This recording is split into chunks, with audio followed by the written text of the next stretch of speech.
चलिए आज हम लोग जानेंगे हिंदी के बारे में। ठीक है, किसके बारे में? हिंदी के बारे में। आज हम लोगों का हिंदी का पहला क्लास है, तो पहले हम लोग ये जान लेंगे कि हिंदी है क्या। ठीक है, हिंदी कहते किसे है? तो हिंदी क्या है? विश्व की एक प्रमुख भाषा है। हिंदी क्या है? विश्व की एक प्रमुख भाषा है, यानी ये एक इम्पोर्टेंट लैंग्वेज है। और हिंदी जो है आपकी भारत की राजभाषा है।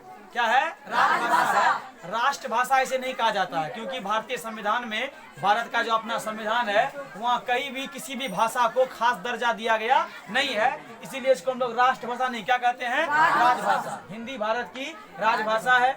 हिंदी संवैधानिक रूप से, कौन रूप से? संवैधानिक रूप से भारत की राजभाषा और भारत की सबसे अधिक बोली जाने वाली भाषा है। भारत में अगर सबसे अधिक कोई भाषा बोली जाती है तो वो भाषा क्या है? आपका हिंदी है। और संविधान में इस भाषा को राजभाषा का नाम दिया गया है।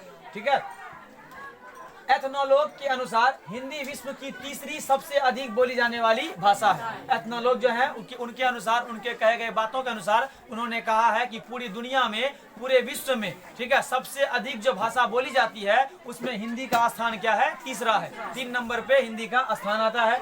विश्व आर्थिक मंच की गणना के अनुसार हिंदी विश्व की 10 शक्तिशाली भाषाओं में से एक है। ठीक है, विश्व आर्थिक मंच जो होता है उनके जनगणना के अनुसार, उनके गणना के अनुसार क्या है? हिंदी जो है आपके विश्व की 10 शक्तिशाली भाषाओं में, 10 पावरफुल लैंग्वेज में से एक है। हिंदी भाषा का इतिहास लगभग 1000 वर्ष पुराना माना जाता है। यानी हिंदी का जो अपना इतिहास है, अपना हिस्ट्री है, वो लगभग 1000 वर्ष पुराना है। हिंदी भाषा संस्कृत भाषा की उत्तराधिकारनी मानी जाती है। हिंदी भाषा जो है, मतलब संस्कृत भाषा के बाद अगर दूसरा किसी का स्थान आता है, उत्तराधिकारी बन के कोई आता है, तो वो भाषा क्या है? आपका हिंदी है। ऐसा कहा जाता है कि हिंदी भाषा का जो जन्म हुआ है वो संस्कृत के कोख से हुआ है। ठीक है, ये क्या हुआ? आपका हिंदी का परिचय। अब आगे जिसके बाद बची हुई हम लोग को पार्ट 2 में मिल जाएगा। ठीक है।